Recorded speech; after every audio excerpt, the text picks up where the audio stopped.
Welcome back to the Deep Dive. This deep dive is presented by Bluewater Auto Restoration, who are really dedicated to preserving the legacy, the beauty of automotive history. And welcome to week 45 of our 2025 season. Just a reminder, we release these new in-depth analyses every Saturday morning, wherever you happen to find quality audio. So our mission today, it's a bit specialized. We're diving into classic and vintage vehicles, but not just as passion projects, right? We're looking at them as actual strategic investment assets. Exactly. For so many people, a classic car is just, well, it's the dream, isn't it? The sound, the smell, that nostalgia factor. Right. But for the smart collector, maybe there's more. It could be an appreciating store of wealth that, also happens to be incredibly fun to look at and maybe even drive. That's the key distinction we're making today. We're trying to blend that raw enthusiasm people have with some pretty strict investment logic. We've pulled together quite a bit of research here looking at current market trends, how critical rarity and authenticity are, and also the, well, surprisingly complex financial side of restoration and just keeping these things running. So the goal for you, the listener, is pretty clear then. We want to give you the tactical knowledge you need to actually succeed in this pretty unique market. Yeah, helping you spot those potential investment-grade classics and, just as importantly, giving you the financial literacy to avoid the expensive traps, the ones that look amazing but hide problems. Emotionally driven traps, maybe. Buying with the heart, not the head. That happens a lot. Ah! So, okay, let's unpack this properly. We're moving beyond just, enjoying cool old cars and really looking at strategic asset management. That takes diligence. It takes a long view. Okay, part one, the market landscape. Let's ground this first. When we talk about the classic car market, this isn't some tiny niche thing, is it? What's the actual scale we're looking at globally? Oh, it's huge. It often surprises people who aren't deep in the collector world. Globally, the classic car market is, conservatively speaking, somewhere between 35 and 40 billion US dollars. 35 to 40 billion. Yeah. That number alone tells you something about how mature this asset class has become. It's not just a hobby anymore for some people, it's institutionalized. And compared to other collectibles, art, watches, wine, how's it performing? Is it growing? It shows really remarkable stability and growth, actually. We're consistently seeing the market expand. The rate is roughly, say, 6 to 8% annually. Okay. And this is tracked by specialized indices like the HAGI Index, that's the Historic Automobile Group International. They track investment-grade classic car values. Right. And what's really fascinating is that in many recent cycles, classic cars have actually been among the top-performing collectible assets, sometimes doing better than fine art or rare wines, even watches. Outpacing watches. Yeah, it offers something tangible, doesn't it? Something visceral that you just don't get from paper assets. Yeah, that makes sense. That consistent appreciation is impressive. So if we narrow it down, say, the last 5 years, 2020 to 2025, where's the growth really been concentrated? What categories are moving the needle right now? Well, the market's definitely driven by shifting demographics and, like we said, nostalgia. But some segments are just foundational. The European exotics from the 60s and 70s, they're still the blue chip. Ferrari, Porsche. Exactly. Yeah. Ferraris, those early Porsche 911s, the iconic Jag E-type Aston Martin DB models like the DB5, they're universally desired, representing stable, almost generational wealth. And back here in the States, that American power muscle cars that hasn't faded away, has it? Oh, quite the opposite. That 60s and 70s muscle car segment, it's seeing incredible heat, especially for the really well-documented rare examples. Like what specifically? We're talking Shelby Mustangs, definitely, the Camaro Z28 models, Chevelle SS, especially the 396 and 454 big blocks, and, the Plymouth Cudas, particularly the high-horsepower Hemi versions. They're incredibly rare. And the value there is tied to? It's tied directly to that raw, unregulated power era. You just can't replicate it today. Okay, but here's where, for me anyway, it gets really interesting.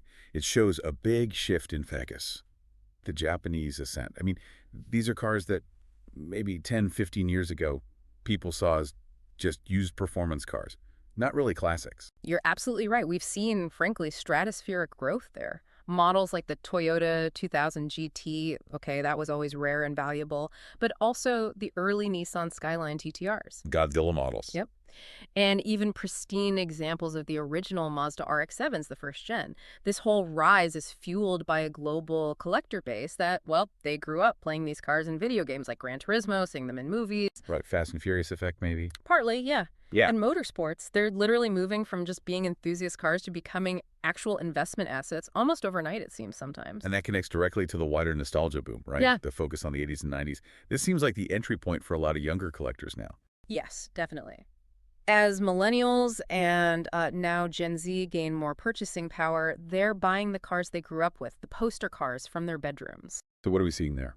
This includes things like the later Fox body Mustangs, especially the performance variants, the Toyota Supra MKIV. I mean, that's a true market darling right now, huge values. The BMW E30 M3 series, of course, and the first generation Acura NSX. The Japanese Ferrari. Exactly. These cars are crossing that line from just being used performance into established classics, and it's happening fast. Okay, just for context, though, Yeah. amidst all this excitement in muscle and these modern classics, the really old stuff, the pre-war luxury cars, Yeah. they still hold their value, Yeah. right? That long-term stability is still there. Absolutely. Think Packard, Duesenberg, the Bugatti Type 57. They might not give you those sharp spikes you see in the, say, 90s Japanese market. Right. But they are incredibly reliable stores of wealth. They appeal to a different kind of collector, often more established, someone who values that sheer engineering brilliance and the historical significance above all else. If we try and boil this all down, Mm. what are the core unchanging things that drive investment value? Whether it's a 30s Bugatti or a 90s Supra, what actually creates that value? Okay, fundamentally, 4 factors really dominate. First, it's basic. Rarity and the original production numbers. Simple supply and demand. If they only made a few hundred and the demand is global, well, the price floor just keeps rising. Makes sense. Second is cultural significance. Did it dominate motorsport? Was it in an iconic movie? That adds a story, a provenance that people pay for. Okay, the third factor. This sounds like where the big money is either made or lost. Condition and originality.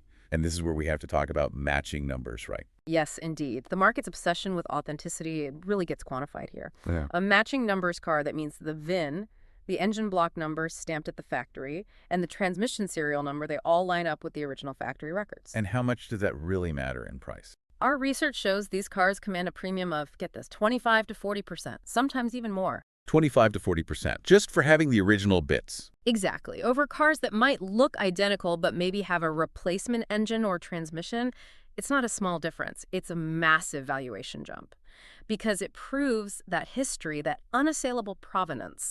Oh, okay, that 25–40% gap, that's huge. Yeah. It really drives home the need for, well, documentation, which I guess is the final crucial driver. It absolutely is. The need for complete documentation just can't be overstated. This proves the car's identity, its history, and beyond that, highly desirable cars, they need to retain their original factory specs. What do you mean, like paint color? Exactly. If the OEM color codes, the trim codes on the data plate, if they match the original factory build sheet, that significantly bumps up desirability and value. It confirms the car is exactly as it was intended when it rolled off the line. Okay, that makes perfect sense. So moving into part 2, investment types and due diligence. We know what drives value now. Let's categorize this landscape a bit, because not all classic cars have the same risk, right, or the same holding period. Precisely. We need to match the asset to the investor strategy, their risk tolerance, their time horizon. It's like managing any other investment portfolio. How do we break down the main options, the main sort of lanes for classic car investors? Thinking risk versus reward. We can probably define about 5 primary lanes. At the very top, you have the blue chip classics. The safest bets. Right. Yeah. Think of a really desirable Ferrari 250 variant, like a GTO or SWB or an early, perfect Porsche 911S. The risk here is low because demand is just inelastic. It's global. It's constant. But you need deep pockets and patience. Definitely. The investment horizon is long, 10 years, maybe more, and they typically deliver a solid, reliable annual ROI, averaging maybe 8 to 15%. They're seen as reliable inflation hedges. Okay, but that high entry barrier means most newer investors are probably looking a bit lower down the risk scale, right? Yes, exactly. Most people might start with what we call emerging classics. These are those really hot 80s and 90s sports cars. We talked about the Supra, the E30 M3, the NSX. Medium risk, medium reward, maybe? Kind of. Medium risk. Because, well, they're still establishing their ultimate floor value. The investment horizon is medium, too, maybe 5 to 10 years. But they do offer higher potential returns, sometimes hitting 10 to 20% annual appreciation as their market acceptance really spikes. Then you've got the real speculators, haven't you? The ones looking for cars that haven't quite popped yet, the undervalued sleepers. Yeah, this is definitely high risk, high reward territory. These might be cars like, say, an AMC Javelin AMX, or maybe certain specific, less common variants of the Datsun 240Z that just haven't hit their potential yet. Risky bet, though? Very. The investment horizon is medium, maybe 5–10 years, but the volatility is high. The potential ROI, theoretically higher, maybe 15 to 25%, if collector demand suddenly spikes for that model. But if that cultural moment never really arrives, you could be left holding a pretty slow-moving asset. And what about the really specialized stuff? Things that only appeal to a tiny group of superfans. Right, those are the niche collectibles. This category often includes things like rare homologation specials cars built in tiny numbers just to qualify for racing. Like Group B rally cars or something. Exactly, or things like certain Ford RS Cosworths, Lancia Delta Integrales. Their volatility is extreme. Their market value is purely driven by scarcity and the specific demands of that very small niche. Okay, fifth category. We have to mention these because they're so popular, but maybe not the best pure investments. Custom restomods. Ah, restomods. Like, putting an LS V8 engine into a 69 Chevelle, adding modern brakes, suspension. Yeah, making it drive like a new car but look old. Precisely. These are really passion projects first and foremost. Their value is highly subjective. It depends entirely on the quality of the build, the components used, and whether that specific style aligns with current trends. So risky as an investment. Medium risk, I'd say, but their resale value is much more volatile than a factory original car. Our advice to collectors is usually, view these as fun projects that might hold some value, but don't bank on them as guaranteed investment vehicles.